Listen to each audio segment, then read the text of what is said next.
Представи си, че имаш собствен AI бот в Telegram, който отговаря на съобщения, продава продукти или дори прави пари вместо теб. В това видео ще ти покажа стъпка по стъпка как да си направиш такъв бот, без да си програмист, без никакъв код.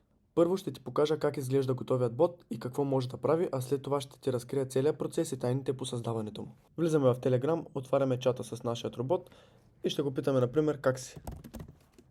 Както виждаш, получих отговор в рамките на 5 секунди. В това видео ще ти покажа как можеш да имаш същия бот, ще ти отнеме по-малко от 15 минути, а спестява часове. Влизаш в N8 и натискаш горе в десния ъгъл Create Workflow. Първо трябва да създадем тригър за нашия workflow.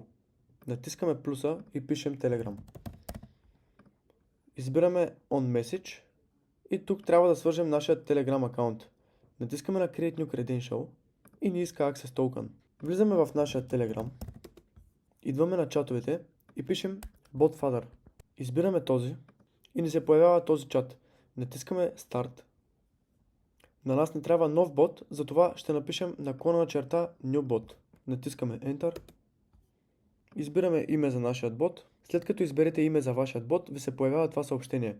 Ето го е нашият Access Token. Натискаме за да го копираме. Връщаме се в N8 и го поставяме. Натискаме Save и нашият робот вече е свързан. Сега трябва да добавим нашият AI агент. Натискаме на AI агент. Трябва да изберем кой чат модел ще използваме за нашият AI агент. Натискаме на плюса. Аз ще използвам Gemini, за да може да ви покажа в началото как може да го направите безплатно. Започваме отгоре надолу. Трябва да се свържем с нашият акаунт. За да се свържем акаунта, натискаме Select Credential, Create New Credential и ни искат API Key. Отваряме Google AI Studio, отиваме в API Keys и горе в десния ъгъл може да видиш Create API Key. Натискаш го, натискаш Create Key. Тук може да видиш вече нашият готов API Key. Натискаш тук, за да го копираш, връщаш се в N8 и го поставяш. Натискаш Save и сме готови. Избираш си кой модел искаш да ползваш, аз ще ползвам Gemini 2.5 Flash. Сега ще добавим умението на нашия агент да може да запомня и минали съобщения от съответния чат. Натискаме на Memory и избираме Simple Memory.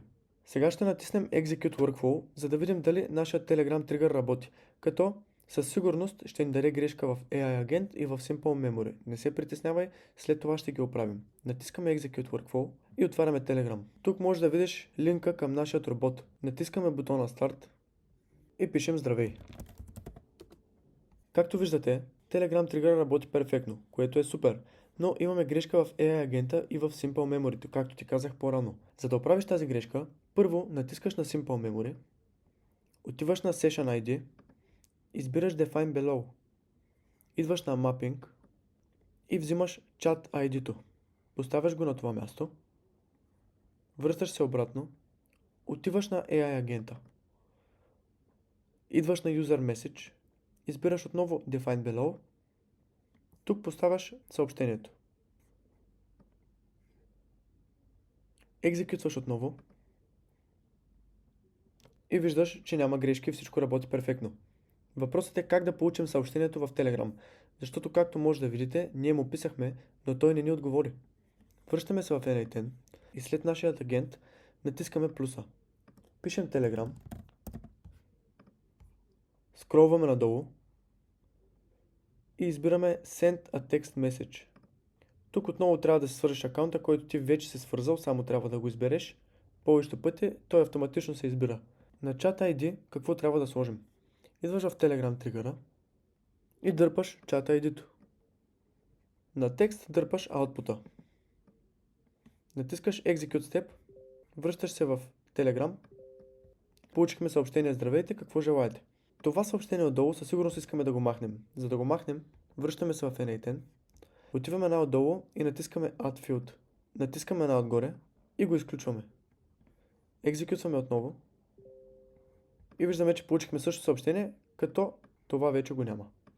И просто така, за няма и 10 минути ти създаде първият си чатбот. Благодаря, че гледа това видео и те очаквам на следващия урок.